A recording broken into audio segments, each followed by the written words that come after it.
आज के इस करंट अफेयर्स वीडियो में आप सभी का स्वागत है। आज है 9 जून और हम डिस्कस करेंगे आज के सभी इम्पॉर्टेंट करंट अफेयर्स को, जो कि हमारे आने वाले सभी एग्जाम्स के लिए काफ़ी इंपॉर्टेंट है। फ्रेंड्स, जैसा कि आप सभी को पता ही है कि सभी सब्जेक्ट से क्वेश्चंस करंट अफेयर्स से कोरिलेट करके ही पूछे जाते हैं, इसलिए हम लोग इसकी फुल एनालिसिस करेंगे ताकि सभी तरह के क्वेश्चंस को हम लोग आसानी से टैकल कर पाएँ। तो चलिए आज हम स्टार्ट करते हैं अपने पहले प्रश्न के साथ। हमारा आज का पहला प्रश्न है, बिम्स्टेक ने कहाँ अपना 25वां स्थापना दिवस मनाया है? ऑप्शन है ढाका, दिल्ली, काठमांडू या थिम्पू। तो यहाँ राइट आंसर है ऑप्शन नंबर ए, यानी कि 6 जून को ढाका में बिम्स्टेक ने अपना 25वां स्थापना दिवस मनाया है। और इसके साथ ही हम देखेंगे कि जो यहाँ के महासचिव है तेंजिन लेनफिल ने कहा कि 2014 में जो यहाँ के सचिवालय की स्थापना हुई है और कोलंबो के 5वां शिखर सम्मेलन जो हुआ है वह 2 बिम्स्टेक चार्टर का एक बहुत ही इम्पॉर्टेंट कार्य बताया इन्होंने। और इसके अलावा बिम्स्टेक के बारे में देखेंगे तो यह अंतर्राष्ट्रीय संगठन है जो कि दक्षिणी एशिया और दक्षिण पूर्वी एशियाई देशों को मिलकर बनाया गया है। इसमें कौन कौन से देश शामिल है? तो इसमें 7 सदस्य शामिल है, बांग्लादेश, भूटान, भारत, नेपाल, श्रीलंका, म्यांमार और थाईलैंड। दोस्तों, इसकी स्थापना देखेंगे तो 6 जून 1997 को हुई थी। इसके अलावा इसका मुख्यालय ढाका बांग्लादेश में स्थित है। इसके फुल फॉर्म को देखेंगे तो bay of Bengal initiative for multi sectoral technical and economic corporation. कभी कभी इस फुल फॉर्म को भी एग्जाम्स में पूछ लिए जाते हैं, तो इसलिए हम लोगों को ये याद करना भी ज़रूरी है। और दोस्तों, 2022 में इसके शिखर सम्मेलन की मेज़बानी कौन कर रहा है? तो श्रीलंका के द्वारा की जा रही है। नेपाल है, भूटान है, म्यांमार है, बांग्लादेश है, थाईलैंड है, श्रीलंका है। दोस्तों, इसका सबसे पहला समिट हुआ था थाईलैंड में और अभी करंट में श्रीलंका तो कर ही रहा है। इसके अलावा और कुछ देखेंगे तो इसमें पूरे वर्ल्ड पॉपुलेशन का लगभग 22% शामिल है। उसके साथ ही जो बिम्स्टेक कंट्रीज़ है उनकी जीडीपी $2.7 ट्रिलियन है। और इनके फोकस एरियाज़ के बारे में देखेंगे तो ये ट्रेड, टेक्नोलॉजी, एनर्जी, ट्रांसपोर्ट और टूरिज़्म शामिल है इसमें। चलिए दोस्तों, अब आगे बढ़ेंगे अपने अगले प्रश्न की तरफ। अगला प्रश्न है, रक्षा अधिग्रहण परिषद ने किस संस्थान द्वारा डॉर्नियर विमान और Su-30 MKI एयर इंजन के निर्माण की मंजूरी दी है? ऑप्शन है हाल, DRDO, इसरो या L&T। तो दोस्तों, यहाँ राइट आंसर है ऑप्शन नंबर ए, यानी कि हाल के द्वारा इसको मंजूरी मिली है। और इसके अलावा हम देखेंगे कि राजनाथ सिंह के द्वारा इसकी अध्यक्षता की जा रही है और उन्होंने घरेलू उद्योगों से लगभग 76,390 करोड़ रुपए के सैन्य उपकरण और प्लेटफॉर्म खरीद की मंजूरी दी है। हाल का फुल फॉर्म है हिंदुस्तान एरोनॉटिक्स लिमिटेड। इसके अलावा हम देखेंगे कि यहाँ पे 36 करोड़ रुपए के अनुमति लागत पर अगली पीढ़ी के कॉर्वेट को भी मंजूरी दी गई है। चलिए, आज का अगला प्रश्न है, बैखो उत्सव मुख्यतः किस भारतीय राज्य में मनाया जाता है? ऑप्शन है असम, ओडिशा, आंध्र प्रदेश या केरला। तो दोस्तों, यहाँ राइट आंसर है ऑप्शन नंबर ए, यानी कि बैखो उत्सव असम का एक महत्वपूर्ण महोत्सव है। इसके साथ ही हम देखेंगे कि असम के साथ भारत, भूटान, भारत बांग्लादेश की कुछ सीमाएं टच होती हैं। इसके अलावा भारत के कुछ राज्यों को देखेंगे तो उसमें अरुणाचल प्रदेश, पूर्वी नागालैंड, मणिपुर, दक्षिणी मिज़ोरम, मेघालय, त्रिपुरा और पश्चिम बंगाल की बॉर्डर्स टच करते हैं। इसके साथ ही असम राज्य का गठन 26 जनवरी 1950 को हुआ था। यहाँ के राज्यपाल जगदीश मुखी जी हैं और मुख्यमंत्री हेमंत बिस्वा है। भाजपा की सरकार है। विधानमंडल एक सदनीय है। विधानसभा में सीटों की संख्या है 126। 7 सीटें राज्यसभा में हैं और 14 सीटें लोकसभा में हैं। इसके बॉर्डर को हम देख सकते हैं दोस्तों। तो देखिए, यहाँ पे दिसपुर इसकी राजधानी स्थित है।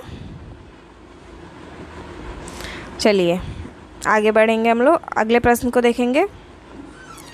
हमारा अगला प्रश्न है, निम्न में से किस अंतर्राष्ट्रीय संस्थान ने सतीश पाई को अपना नया अध्यक्ष नियुक्त किया है? ऑप्शन है अंतर्राष्ट्रीय उर्दू संस्थान, अंतर्राष्ट्रीय कॉपर संस्थान, अंतर्राष्ट्रीय एल्यूमिनियम संस्थान या अंतर्राष्ट्रीय शिक्षा संस्थान। तो दोस्तों, यहाँ राइट आंसर है ऑप्शन नंबर सी यानी अंतर्राष्ट्रीय एल्यूमिनियम संस्थान ने सतीश पाई को अपना नया अध्यक्ष नियुक्त किया है। इसके अलावा हम देखेंगे कि यह कौन है। तो सतीश पाई हिंडाल्को इंडस्ट्रीज़ के प्रबंध निदेशक है, जो कि दुनिया के सबसे बड़े एल्यूमिनियम उत्पादक में से एक है। तो हम अपने अगले प्रश्न को डिस्कस करते हैं। हमारा अगला प्रश्न है, अवनी लेखरा ने पैरा शूटिंग वर्ल्ड कप में कौन सा मेडल जीता है? ऑप्शन है गोल्ड, कांस्य, रजत या इनमें से कोई नहीं। यहाँ राइट आंसर है ऑप्शन नंबर ए, यानी कि अवनी लेखरा ने पैरा शूटिंग वर्ल्ड कप में भी गोल्ड को जीत लिया है। इसके साथ ही इन्होंने महिलाओं की 10 metre air rifle standing SH1 event में 250.6 स्कोर के साथ विश्व रिकॉर्ड बनाया है।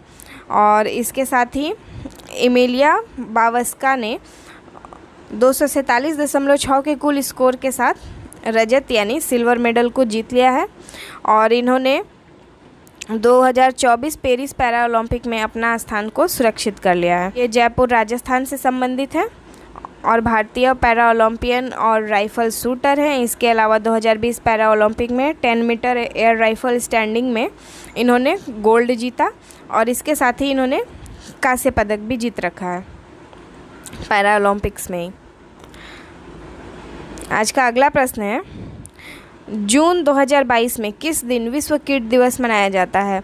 ऑप्शन है 15 मई, 5 जून, 4 मार्च या 6 जून। यहाँ राइट आंसर है ऑप्शन नंबर डी, यानी कि 6 जून को विश्व कीट दिवस मनाया जाता है। कीट दिवस क्यों मनाया जाता है? तो कीट दिवस जो भी हमारे पेड़ पौधे उनके प्रबंधन के लिए हमारे आसपास के लोगों को जागरूक करने के लिए मनाया जाता है। इसके अलावा बहुत सारे फसलों पेड़ों में कीट लग जाते हैं, तो इस बारे में किसानों को जागरूक करने के लिए भी इस दिवस को मनाया जाता है। और सबसे पहले हम देखेंगे कि पहली बार 6 जून 2017 को बीजिंग में इसको मनाया गया था। उसके बाद से फिर ये पूरे वर्ल्ड में मनाया जाने लगा। दोस्तों, हम यहाँ जून के कुछ और इम्पॉर्टेंट डेज़ को देखेंगे। 1 जून को विश्व दुग्ध दिवस मनाया जाता है। 2 जून को तेलंगाना का स्थापना दिवस मनाया जाता है। इसके साथ ही 3 जून को विश्व साइकिल दिवस, 4 जून को आक्रमण के शिकार हुए मायूस बच्चों का अंतर्राष्ट्रीय दिवस, 5 जून को पर्यावरण दिवस और 7 जून को खाद्य सुरक्षा दिवस के रूप में मनाया जाता है। चलिए अब हम लोग आगे देखेंगे अगले प्रश्न को। हमारा अगला प्रश्न है, विश्व बैंक ने वित्तीय वर्ष 2022-23 के लिए भारत के आर्थिक विकास के अनुमान को घटाकर कितना कर दिया है? ऑप्शन है 7.5%, 5.5%, 6.5% या 4.5%। यहाँ राइट आंसर है ऑप्शन नंबर ए, यानी विश्व बैंक ने वित्तीय वर्ष 2022-23 के लिए भारत के आर्थिक विकास के अनुमान को 7.5% कर दिया है। इसके साथ ही यह दूसरी बार है जबकि विश्व बैंक ने चालू वित्त वर्ष 2022-23 के लिए भारत के लिए अपने सकल घरेलू उत्पाद विकास के अनुमान को संशोधित किया है। आज का अगला प्रश्न है, बोलत तुर्ली खानो कप 2022 में भारत का कौन सा स्थान है? ऑप्शन है तीसरा, पहला, चौथा या दूसरा। यहाँ राइट आंसर है ऑप्शन नंबर डी, यानी भारत ने इसमें अपना दूसरा स्थान प्राप्त किया है। भारत के द्वारा इसमें कुल 6 स्वर्ण, 1 रजत और 5 कांस्य पदक को जीता गया है। इसके साथ ही 6 स्वर्ण पदकों में से 5 महिलाओं ने ही जीत रखे हैं। हमारा आज का अगला प्रश्न है, 5 जून 2022 को विश्व पर्यावरण दिवस पर किस राज्य सरकार ने ब्लू ड्यूक को स्टेटस बटरफ्लाई घोषित किया है? ऑप्शन है त्रिपुरा, असम, मेघालय या सिक्किम। तो राइट आंसर है ऑप्शन नंबर डी, यानी कि विश्व पर्यावरण के दिवस ब्लू ड्यूक को सिक्किम ने अपने स्टेट बटरफ्लाई के रूप में घोषित किया है। ब्लू ड्यूक, जिसे वैज्ञानिक नाम बासरोना दुर्गा से जाना जाता है, और ये सिक्किम और पूर्वी हिमालय में ही पाई जाती हैं। और यह 1858 में खोजा गया था सिक्किम में। इसके अलावा हम देखेंगे कि सिक्किम एक पूर्वोत्तर भारत का राज्य है जिसका बॉर्डर भूटान, तिब्बत और नेपाल से टच करता है। भारत का सबसे ऊंचा पर्वत कंचनजंगा भी इसमें शामिल है। यहाँ की राजधानी गंगटोक है। राज्यपाल गंगा प्रसाद जी हैं। मुख्यमंत्री प्रेम सिंह तमंग हैं। लोकसभा में सीटों की संख्या 1 है, विधानसभा में सीटों की संख्या 32 है। इसके साथ ही यहाँ कंचनजंगा राष्ट्रीय उद्यान भी सिक्किम में उपस्थित है। नेपाल ताइबेत यानी जो चाइना का पार्ट भी बोला जाता है, और भूटान का बॉर्डर सिक्किम से टच होता है, और एक साइड से वेस्ट बंगाल का एरिया सिक्किम से टच करता है। भारत का पहला ऑर्गेनिक राज्य भी बना है, पूरी तरह से ऑर्गेनिक खेती करने वाला राज्य, और सिक्किम को 36वें संशोधन के माध्यम से भारत के राज्य के रूप में हिस्सा बनाया गया है। यहाँ के पहले मुख्यमंत्री बने थे काजी लोडेम्पुई दोरजी। हमारा अगला प्रश्न है, जून 2022 में किसने अंतर्राष्ट्रीय क्रिकेट के सभी प्रारूपों से संन्यास की घोषणा की है? ऑप्शन है स्मृति मंधाना, राजेश्वरी गायकवाड़, झूलन गोस्वामी या मिताली राज।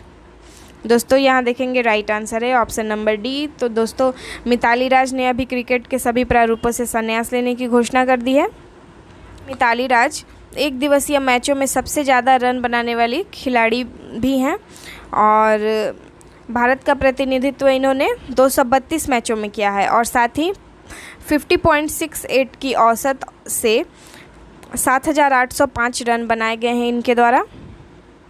इन्होंने क्रिकेट में 23 साल के करियर को अभी पूरा किया है, और 7 बार 50 रन बनाए हैं, और 4 विश्व कप में भारत का नेतृत्व किया है।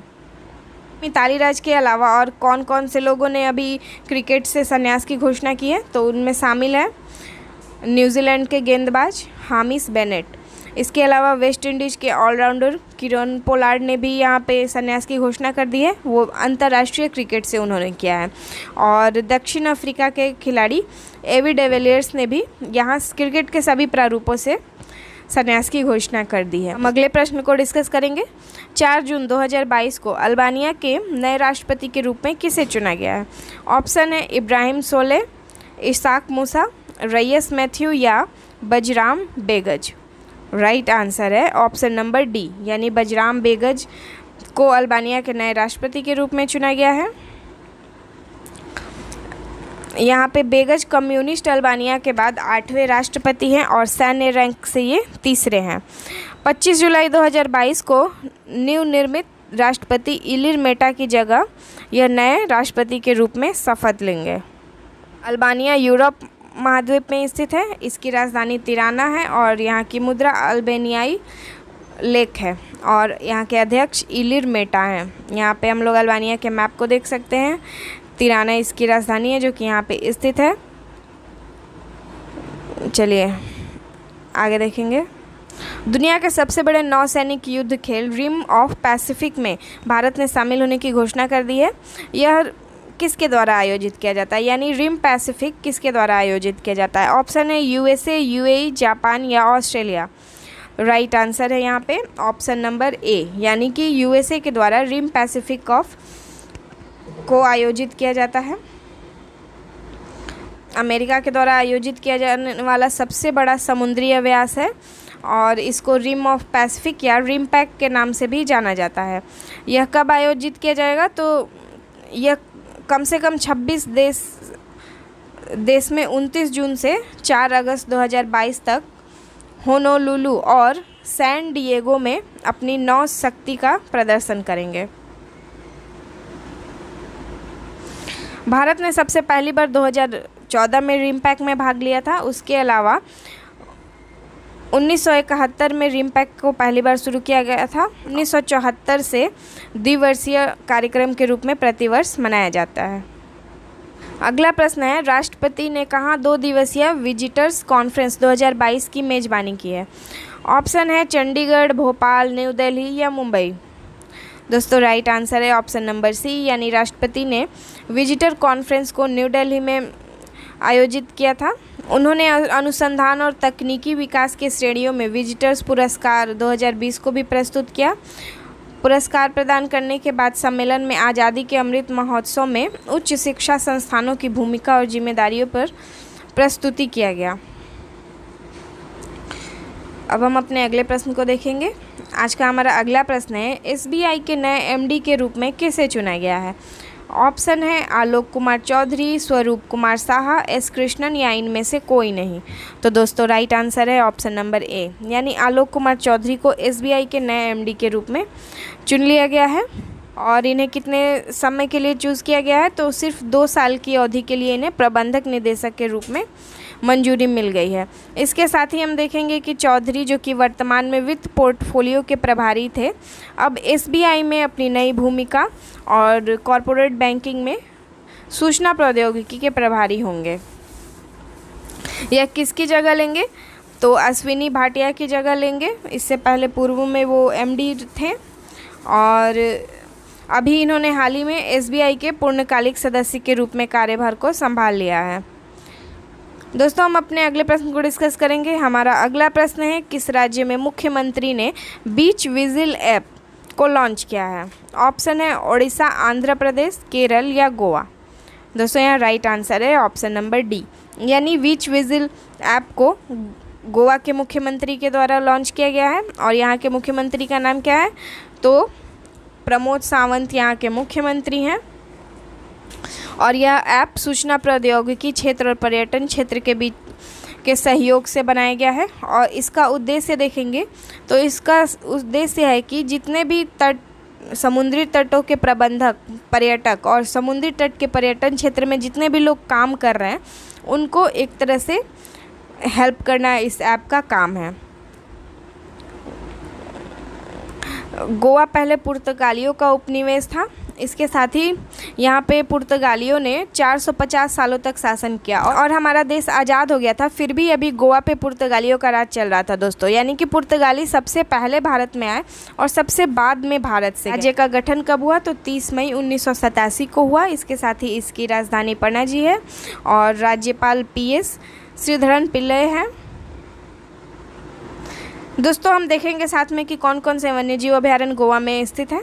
तो भगवान महावीर वन्यजीव अभयारण्य, कोटिगांव वन्यजीव अभयारण्य, बोंडोला वन्यजीव अभयारण्य यहाँ पे स्थित है। वह आम महोत्सव यहाँ का त्यौहार है।